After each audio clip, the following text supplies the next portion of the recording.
For several subsequent days I saw little of Mr. Rochester. In the mornings he seemed much engaged with business, and in the afternoon gentlemen from Millcote or the neighbourhood called, and sometimes stayed to dine with him. When his sprain was well enough to admit of horse exercise, he rode out a good deal, probably to return these visits, as he generally did not come back till late at night. During this interval, even Adèle was seldom sent for to his presence, and all my acquaintance with him was confined to an occasional rencontre in the hall, on the stairs, or in the gallery, when he would sometimes pass me haughtily and coldly, just acknowledging my presence by a distant nod or a cool glance, and sometimes bow and smile with gentlemanlike affability. His changes of mood did not offend me, because I saw that I had nothing to do with their alteration. The ebb and flow depended on causes quite disconnected with me. One day he had had company to dinner, and had sent for my portfolio, in order, doubtless, to exhibit its contents. The gentleman went away early, to attend a public meeting at Millcote, as Mrs. Fairfax informed me, but the night being wet and inclement, Mr. Rochester did not accompany them. Soon after they were gone he rang the bell. A message came that I and Adèle were to go downstairs. I brushed Adèle's hair and made her neat, and having ascertained that I was myself in my usual Quaker trim, where there was nothing to retouch, all being too close and plain, braided locks included, to admit of disarrangement, we descended, Adèle wondering whether the petit coif was at length come, for, owing to some mistake, its arrival had hitherto been delayed. She was gratified. There it stood, a little carton on the table when we entered the dining-room. She appeared to know it by instinct. "Ma boîte! Ma boîte!" exclaimed she, running towards it. Yes, there is your boîte, at last. Take it into a corner, you genuine daughter of Paris, and amuse yourself with disemboweling it, said the deep and rather sarcastic voice of Mr. Rochester, proceeding from the depths of an immense easy-chair at the fireside. And mind, he continued, don't bother me with any details of the anatomical process, or any notice of the condition of the entrails. Let your operation be conducted in silence. Tiendras tranquille, enfant. Comprends-tu? Adèle seemed scarcely to need the warning. She had already retired to a sofa with her treasure, and was busy untying the cord which secured the lid. Having removed this impediment, and lifted certain silvery envelopes of tissue paper, she merely exclaimed, "Au ciel, que c'est beau!" and then remained absorbed in ecstatic contemplation. Is Miss Eyre there? Now demanded the master, half rising from his seat to look round to the door, near which I still stood. Ah, well, come forward. Be seated here. He drew a chair near his own. I am not fond of the prattle of children, he continued, for, old bachelor as I am, I have no pleasant associations connected with their lisp. It would be intolerable to me to pass a whole evening tête-à-tête with a brat. Don't draw that chair farther off, Miss Eyre. Sit down exactly where I placed it, if you please, that is. Confound these civilities! I continually forget them. Nor do I particularly affect simple-minded old ladies. By the by, I must have mine in mind. It won't do to neglect her. She is a Fairfax, or wed to one, and blood is said to be thicker than water. He rang, and dispatched an invitation to Mrs. Fairfax, who soon arrived, knitting-basket in hand. Good evening, madam. I sent to you for a charitable purpose. I have forbidden Adèle to talk to me about her presents, and she is bursting with repletion. Have the goodness to serve her as an auditress and interlocutrice. It will be one of the most benevolent acts you ever performed. Adèle, indeed, no sooner saw Mrs. Fairfax than she summoned her to her sofa, and there quickly filled her lap with the porcelain, the ivory, the waxen contents of her boîte, pouring out, meantime, explanations and raptures in such broken English as she was mistress of. Now I have performed the part of a good host, pursued Mr. Rochester. Put my guests into the way of amusing each other. I ought to be at liberty to attend to my own pleasure. Miss Eyre, draw your chair still a little farther forward. You are yet too far back. I cannot see you without disturbing my position in this comfortable chair, which I have no mind to do." I did as I was bid, though I would much rather have remained somewhat in the shade. But Mr. Rochester had such a direct way of giving orders, it seemed a matter of course to obey him promptly. We were, as I have said, in the dining-room. The lustre, which had been lit for dinner, filled the room with a festal breadth of light. The large fire was all red and clear, the purple curtains hung rich and ample before the lofty window and loftier arch. Everything was still save the subdued chat of Adèle, she dared not speak loud, and, filling up each pause, the beating of winter rain against the panes. Mr. Rochester, as he sat in his damask-covered chair, looked different to what I had seen him look before. Not quite so stern, much less gloomy. There was a smile on his lips, and his eyes sparkled, whether with wine or not, I am not sure, but I think it very probable. He was, in short, in his after-dinner mood, more expanded and genial, and also more self-indulgent than the frigid and rigid temper of the morning. Still, he looked preciously grim, cushioning his massive head against the swelling back of his chair, and receiving the light of the fire on his granite-hewn features, and in his great dark eyes. For he had great dark eyes, and very fine eyes too, not without a certain change in their depth sometimes, which, if it was not softness, reminded you at least of that feeling. He had been looking 2 minutes at the fire, and I had been looking the same length of time at him, when, turning suddenly, he caught my gaze fastened on his physiognomy. "You examine me, Miss Eyre," said he. "Do you think me handsome?" I should, if I had deliberated, have replied to this question by something conventionally vague and polite, but the answer somehow slipped from my tongue before I was aware. "No, sir." "Ah, by my word, there is something singular about you," said he. "You have the air of a little nonnette, quaint, quiet, grave and simple, as you sit with your hands before you, and your eyes generally bent on the carpet, except, by the by, when they are directed piercingly to my face, as just now, for instance. And when one asks you a question, or makes a remark to which you are obliged to reply, you rap out a round rejoinder, which, if not blunt, is at least brusque. What do you mean by it?" "Sir, I was too plain. I beg your pardon. I ought to have replied that it was not easy to give an impromptu answer to a question about appearances, that tastes mostly differ, and that beauty is of little consequence, or something of that sort." "You ought to have replied no such thing. Beauty of little consequence, indeed. And so, under pretence of softening the previous outrage, stroking and soothing me into placidity, you stick a sly penknife under my ear. Go on. What fault do you find with me, pray? I suppose I have all my limbs and all my features like any other man?" "Mr. Rochester, allow me to disown my first answer. I intended no pointed repartee. It was only a blunder." "Just so. I think so. And you shall be answerable for it. Criticise me. Does my forehead not please you?" He lifted up the sable waves of hair which lay horizontally over his brow, and showed a solid enough mass of intellectual organs, but an abrupt deficiency where the suave sign of benevolence should have risen. "Now, ma'am, am I a fool?" "Far from it, sir." "You would perhaps think me rude if I inquired in return whether you are a philanthropist?" There again, another stick of the penknife, when she pretended to pat my head, and that is because I said I did not like the society of children and old women. Low be it spoken.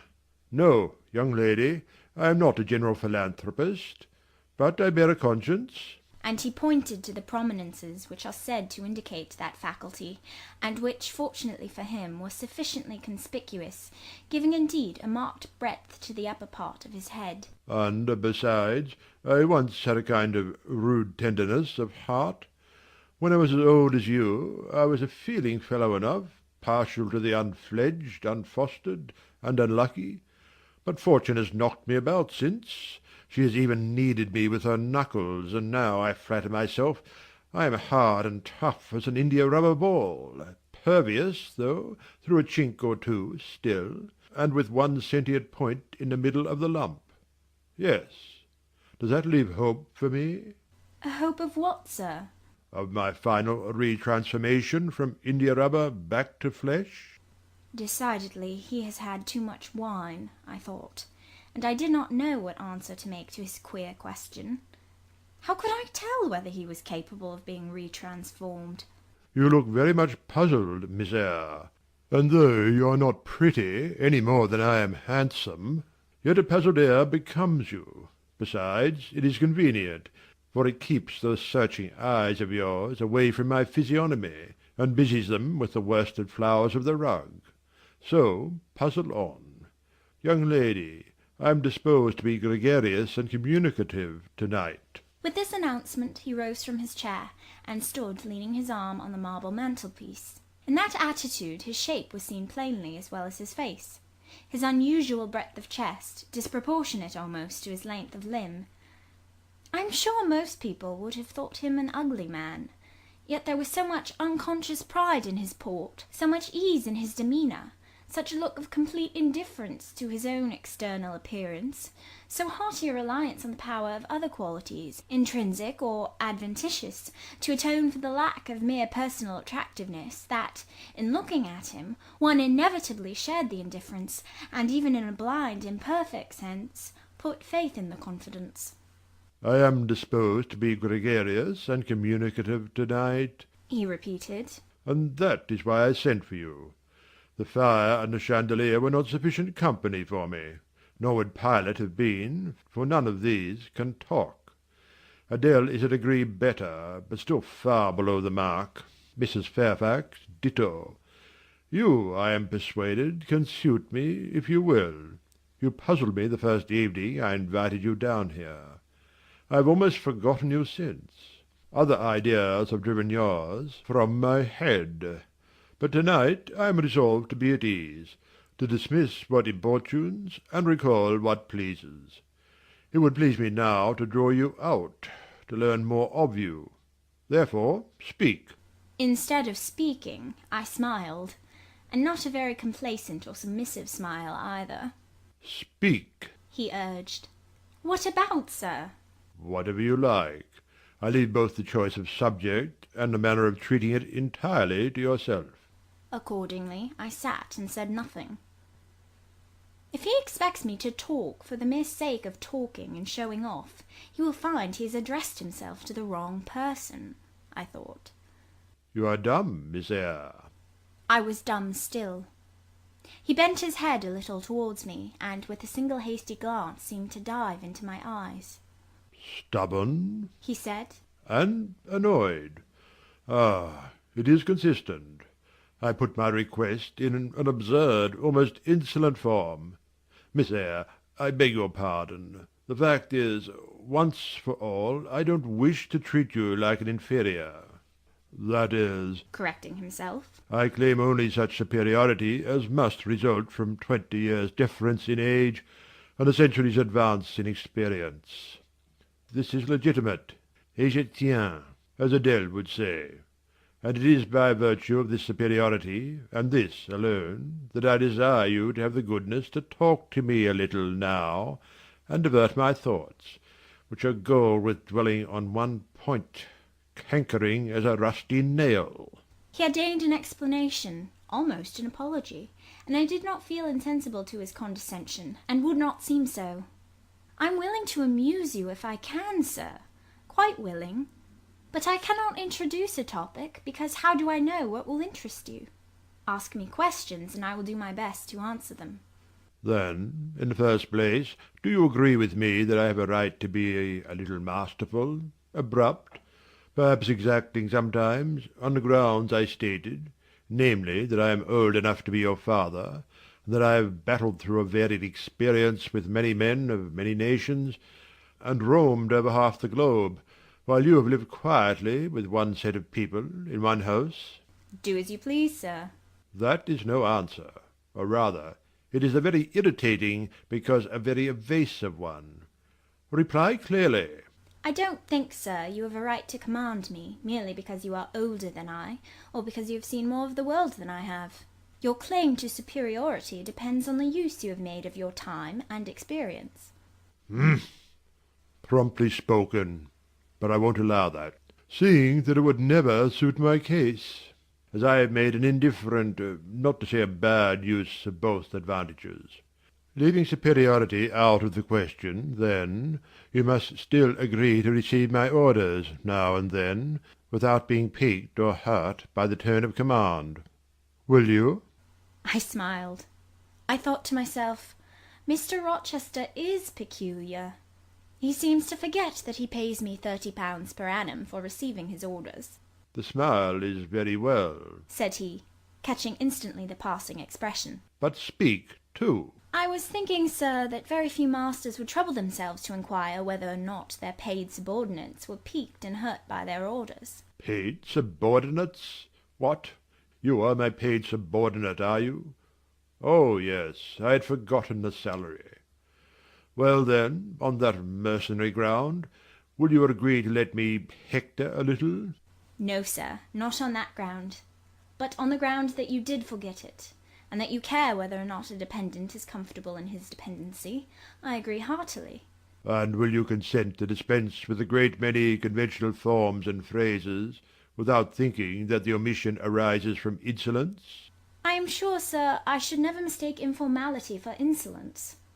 One I rather like, the other nothing freeborn would submit to, even for a salary. Humbug! Most things free-born will submit to anything for a salary. Therefore, keep to yourself, and don't venture on generalities of which you are intensely ignorant. However, I mentally shake hands with you for your answer, despite its inaccuracy, and as much for the manner in which it was said as for the substance of the speech. The manner was frank and sincere. One does not often see such a manner.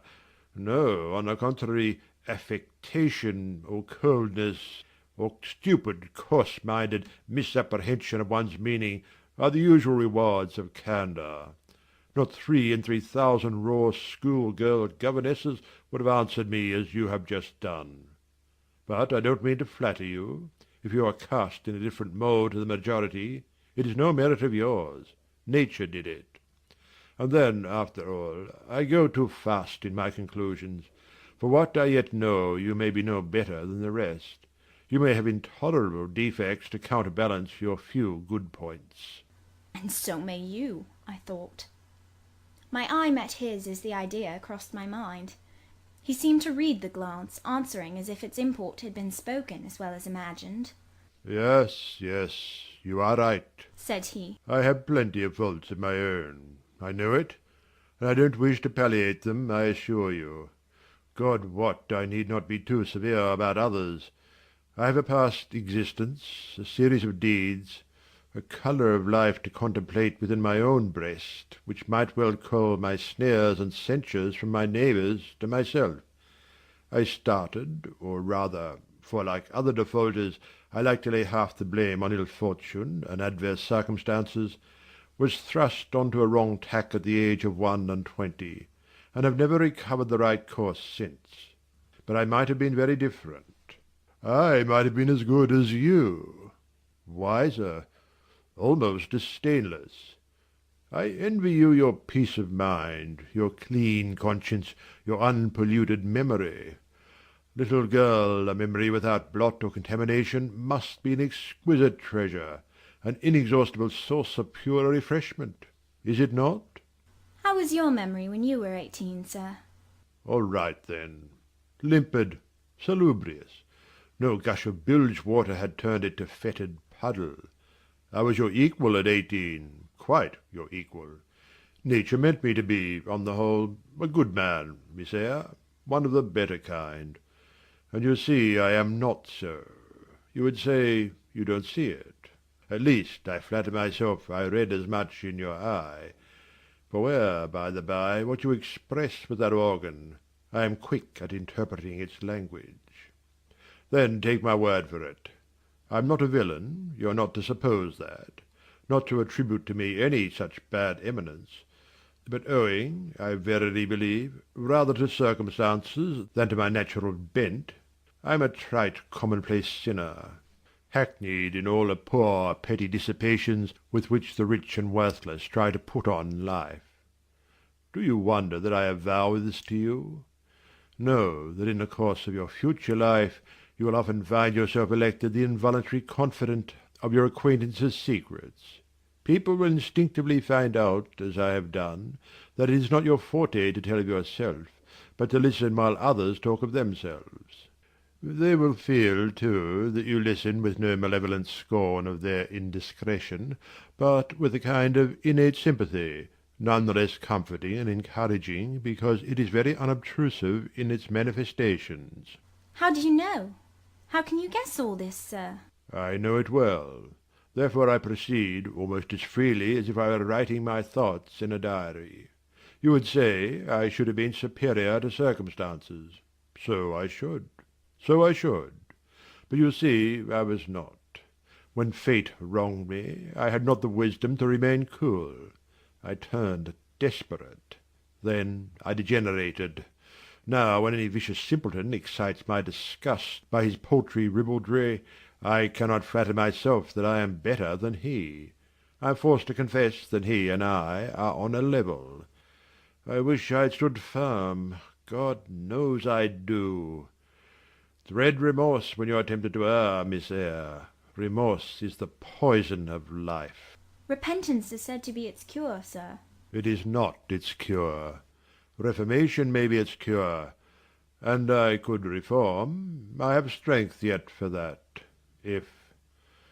But where is the use of thinking of it, hampered, burdened, cursed as I am?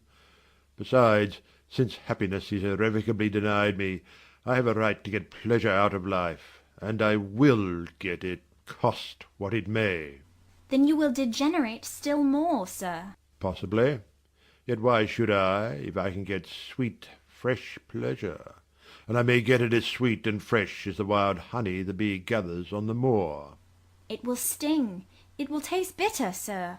How do you know? You never tried it. How very serious, how very solemn you look.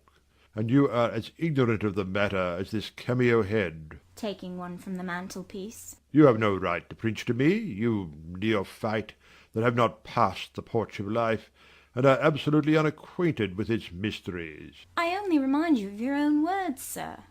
You said error brought remorse, and you pronounced remorse the poison of existence. And who talks of error now? I scarcely think the notion that flitted across my brain was an error. I believe it was an inspiration rather than a temptation. It was very genial, very soothing. I know that. Here it comes again. It is no devil, I assure you, or if it be, it has put on the robes of an angel of light. I think I must admit so fair a guest when it asked entrance to my heart. Distrust it, sir. It is not a true angel. Once more, how do you know? By what instinct do you pretend to distinguish between a fallen seraph of the abyss and a messenger from the eternal throne, between a guide and a seducer? I judged by your countenance, sir, which was troubled when you said the suggestion had returned upon you.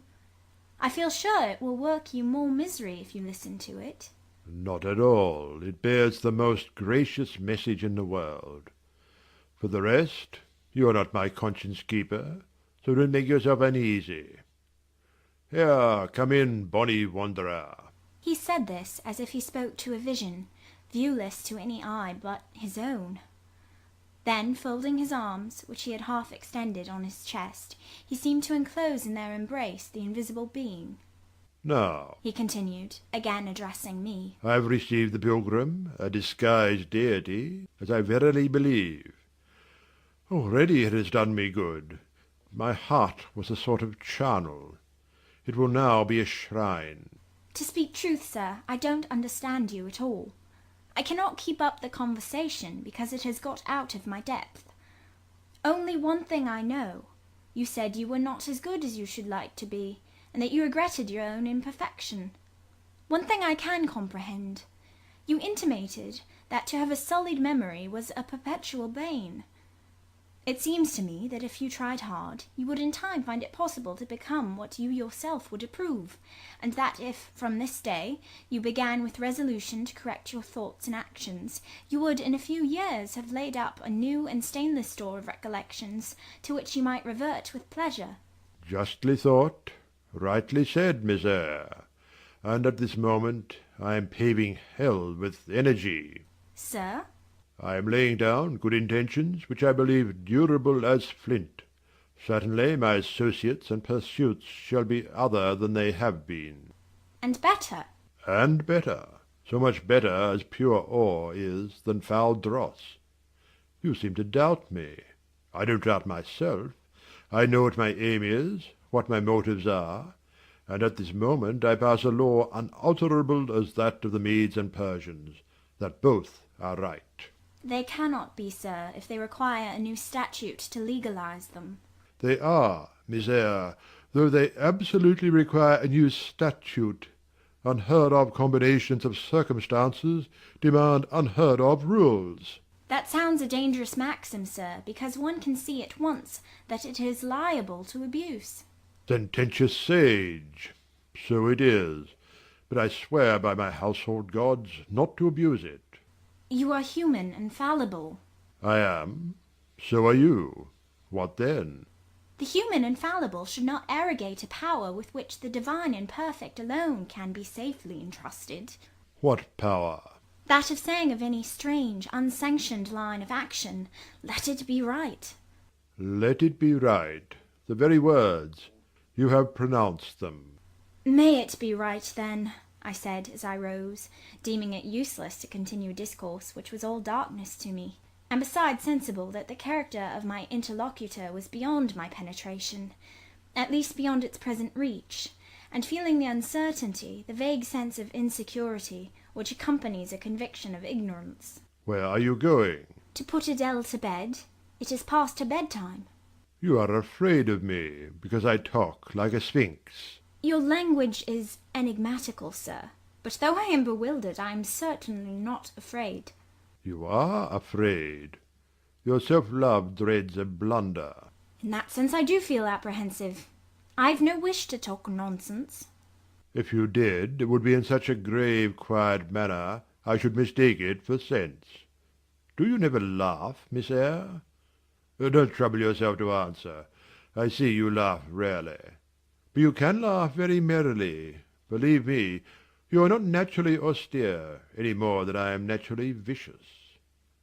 The lowered constraint still clings to you somewhat, controlling your features, muffling your voice, and restricting your limbs. And you fear in the presence of a man and a brother, or father, or master, or what you will, to smile too gaily, speak too freely, or move too quickly.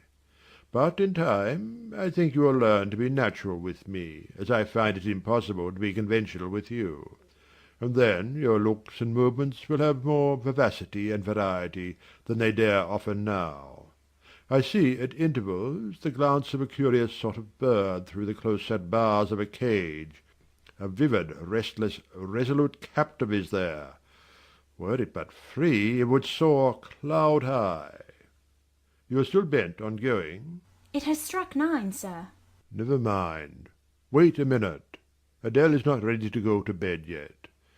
My position, Miss Eyre, with my back to the fire and my face to the room, favours observation. While talking to you, I have also occasionally watched Adèle.